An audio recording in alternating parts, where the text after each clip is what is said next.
Hi friends, welcome to my channel. இன்னைக்கு நம்ம என்ன பார்க்க போறோம் அப்படினு பாத்தீங்கன்னா நம்ம எப்போதுமே தலைமுடிக்கு வந்துட்டு சீயக்காய் உபயோகப்படுத்தி குளிங்க அப்படினு சொல்லுவோம். ஆனா நம்ம வீட்லயே சீயக்காய் வந்து எப்படி உபயோகப்படுத்தலாம் அப்படின்றதை நம்ம தெரிஞ்சுக்கலாம். வெறும் சீயக்காவை மட்டும் உபயோகப்படுத்துறதை விட அது கூட இன்னும் ஒரு 2 பொருளை நம்ம சேர்த்தோம் அப்படினா நம்மளோட தலையில உள்ள அழுக்குகளும் நீங்கும். நம்ம ஏதாவது பேக் போட்டோம் அப்படினா நம்ம தலையை வாஷ் பண்றதுக்கு ஷாம்பு உபயோகப்படுத்துறோம். அதுக்கு பதிலா நம்ம சீயக்காவை எப்படி உபயோகப்படுத்தலாம் அப்படின்றதை நம்ம தெரிஞ்சுக்கலாம். அடுத்து 1 ஸ்பூன் அளவுக்கு நெல்லிக்காய் தூள் எடுத்துக்கோங்க. இந்த நெல்லிக்காய் பொடி வந்துட்டு உங்களுக்கு நாட்டு மருந்து கடையில் கிடைக்கும். அடுத்து 1 ஸ்பூன் அளவுக்கு பூந்தி கொட்டை பொடி எடுத்துக்கோங்க. இந்த பூந்தி கொட்டை பொடி பார்த்தீங்க அப்படின்னா இப்போ நம்ம வெறுமனே சீயக்காய் உபயோகப்படுத்தணும் அப்படின்னா நம்மளுக்கு நுர வரவே மாட்டேங்குது. அப்படின்றதுனால தான் நம்ம ஷாம்பு உபயோகப்படுத்துகிறோம். இந்த பூந்தி கொட்டை பொடியை வந்து நம்ம தலைமுடிக்கு வந்துட்டு அலசும் போது நம்மளுக்கு வந்து தலைமுடியோட வளர்ச்சியும் அதிகமாகும். இதை நம்ம சீயக்காவோட சேர்ந்து உபயோகப்படுத்தும் போது நம்மளுக்கு நுர வந்து அதிகமாக வரும். அதனால 1 ஸ்பூன் அளவுக்கு பூந்தி கொட்டை பொடி எடுத்துக்கோங்க. இதுவும் வந்து உங்களுக்கு நாட்டு மருந்து கடையிலேயே கிடைக்கும். அடுத்து நான் எடுத்துருக்கிறது பார்த்தீங்க அப்படின்னா சாதம் வடித்த கஞ்சி.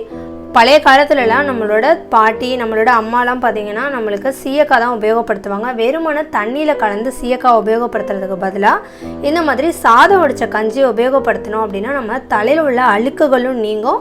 நம்மளோட தலைமுடியோட ஆரோக்கியத்துக்கும் இந்த சாதம் வடித்த கஞ்சி வந்து நம்மளுக்கு பயன்படுது. கொஞ்சம் கூட கட்டி இல்லாமல் கலந்துக்கோங்க. இது ரொம்பவும் கெட்டியாக இருக்கக்கூடாது, ரொம்ப தண்ணியாகவும் இருக்கக்கூடாது. அந்த அளவுக்கு நல்லா கலந்துக்கோங்க. நம்ம வெறுமனே சீயக்காவை மட்டும் தேய்ச்சி குளிக்காமல் இந்த மாதிரி நெல்லிக்காய் பொடி பூந்தி கொட்டையெல்லாம் போட்டு நம்ம சேர்த்து குளித்தோம் அப்படின்னா நம்ம தலைமுடியில் உள்ள எண்ணெய் பசையும் போகும், தலைமுடியும் நல்லா ஆரோக்கியமாக வளரவும் ஆரம்பிக்குங்க. கட்டி கட்டியாக இல்லாமல் இந்த மாதிரி கலந்து எடுத்துக்கோங்க. ஒரு 1/4 மணி நேரத்துக்கு முன்னாடியே தலைமுடியோட வேர்லேருந்து நுனி முடி வரைக்குமே இந்த சீயக்காவை நல்லா அப்ளை பண்ணிக்கோங்க. இந்த பேக்கை அப்ளை பண்ணி நல்லா ஒரு 1/4 மணி நேரம் ஊற வச்சுட்டு அதுக்கப்புறமா நீங்கள் தேய்ச்சி குளிச்சிங்க அப்படின்னா உங்களோட தலைமுடி வந்து ரொம்பவே ஆரோக்கியமாக இருக்கும். நம்ம உடனே தேய்ச்சி குளித்தோம் அப்படின்னா அந்த அளவுக்கு நம்மளுக்கு இந்த சத்துக்கள் எல்லாமே நம்மளோட முடியில் இறங்காது. ஒரு 1/4 மணி நேரம் அப்படி இல்லைன்னா ஒரு 1/2 மணி நேரம் நல்லா ஊற வச்சுட்டு அது கொஞ்சம் காஞ்சதுக்கு அப்புறமா நல்லா தண்ணியில் வந்துட்டு நல்லா தேய்ச்சி நம்ம குளித்தோன்னா நம்ம தலையில் உள்ள எண்ணெய் பசையும் போகும், அழுக்குகள் போகும், தலைமுடியும் ரொம்ப ஆரோக்கியமாக கருகருன்னு வளர ஆரம்பிக்கும். இல்லை நெல்லிக்காய் பொடியெலாம் நம்ம கலந்துருக்கிறதுனால இளநர பிரச்சனை வந்து நம்மளுக்கு இருக்கவே இருக்காது. எப்போதுமே இந்த மாதிரி இயற்கையான முறையை பயன்படுத்தி தலைமுடியை அலசிட்டு வந்தீங்கன்னா உங்களோட தலைமுடி ரொம்பவே ஆரோக்கியமாக இருக்கும்.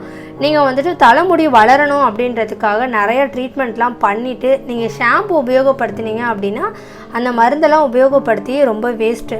அதுக்கு பதிலாக இந்த மாதிரி இயற்கையான முறையை கடைபிடிச்சி அலசுனீங்க அப்படின்னா தலைமுடி நல்லா ஆரோக்கியமாக வளர ஆரம்பிக்கும். இதை ஆண் பெண் இருவருமே நீங்கள் தாராளமாக பயன்படுத்தலாம். இந்த வீடியோ உங்களுக்கு பிடிச்சிருந்தது அப்படின்னா லைக் பண்ணுங்கள், ஷேர் பண்ணுங்கள், கமெண்ட்ஸ் பண்ணுங்கள். மேலும் இது போன்ற வீடியோக்களை தெரிஞ்சுக்கிறதுக்கு நம்மளோட சேனலை சப்ஸ்கிரைப் பண்ணுங்கள். நன்றி.